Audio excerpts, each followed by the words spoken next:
I want to start off by congratulating Andy, the coaching staff, the players, our entire leadership team on a hard-fought win tonight and clinching another AFC West division title. It's a tremendous accomplishment. My hat goes off to Andy and the players for sticking with it. Obviously, tonight was another very close game.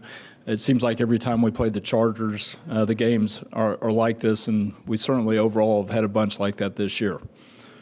Go ahead and open it up. To that point, I think this is the sixth or seventh time, depending on how you evaluate it, that you guys won on the last play. What's that like from your perspective over these last couple of months? Well, I'm certainly glad that we've ended up on the winning side of those games. As we've been going through it, I've thought a lot about last year, where we had a lot of close games, and they tended to go the other way, particularly in November and December. We really had a challenging stretch. So it's a credit to the level of competition in the National Football League. All these guys are professionals. They're very talented. And, our guys have hung in there and found ways to get the W at the end of the game. I hope I phrase this right. When you guys won the first of these AFC West titles, it was a different kind of breakthrough than it is now. Do you remember what that meant then, and what does it do for the franchise now to keep winning? Yeah. Well, you certainly never take them for granted.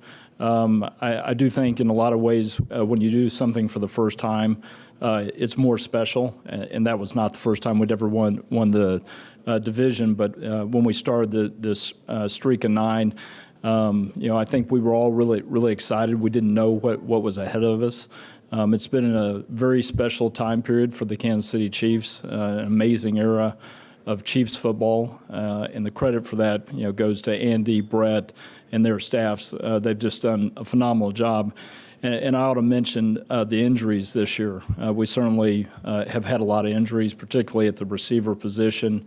And Brett and his team have done a fantastic job every week, finding a solution, finding somebody who can come in and help us. Just considering all the roster moves, it's clear the organization's all in on winning 3 titles in a row. I was just wondering how important, I know a long way to go, but how important is that as far as, from your perspective and wanting to accomplish that? Yeah. Obviously, it's a big goal for us. Winning the Super Bowl is the goal every year. If we do it this year, we'll do something that no NFL team has ever done, which is really special. We try to balance that with the long-term perspective. Our goal is to consistently compete for championships, and you've got to be thoughtful in your roster management when you're trying to do that. But Brett and his guys do a tremendous job with that. He's found guys that work within our limited salary cap resources, and they've been able to come in and contribute. DJ Humphries is an example of that tonight. On that front, what's been your direction to Brett and Andy about balancing that, trying to win a 3rd straight, but also not jeopardizing future years? What's been your direction? It's really been no different than it's been since they've been here. We've tried to be thoughtful about making sure we're giving ourselves the best chance to win this year, but also putting ourselves in a position where we can win next year and the year after that. As I think about it, head coaches are very much focused on the year at hand, and really they're focused on the week at hand. A really good general manager will be thinking not only about this year, but about the next couple of years. And I think it's part of my role to help the organization think long term. But certainly we have an opportunity to do something, as I said, that's never been done, and we're definitely all in on it. So when you say it's been part of your role to think long-term, help them think long-term, what's been your direction there in that regard? Well, we want to put the best team we can on the field every year, and it's just a balance. It's a balancing act, right? You've got the salary cap, and you've got to work with that. It has limitations. To some degree, you can pull some of the salary cap forward if you need to help you in a particular situation like we've had this year, and we've done that a little bit. On that front, on the injury side, I think I just saw you meeting DJ Humphries for the first time as you were walking through the locker room. You've met a lot of people this year. This is more injuries and things like that than you've ever had?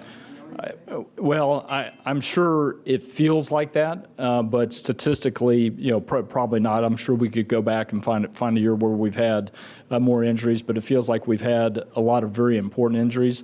That was actually not the first time I'd met DJ. We had a chance to say a quick hello in the hall a week ago, but I hadn't had a chance to visit with him, see how his family's doing, see if he's found a place to live. So it was good to be able to do that. Last one, go ahead. Just fun stuff. SMU, college football playoff. You stay up late and watch the game? Well, I did one better than that. I actually attended the game. And it was an amazing game, an amazing comeback. Didn't go SMU's way last night, but today they got the good news that they made the playoffs, which is an incredible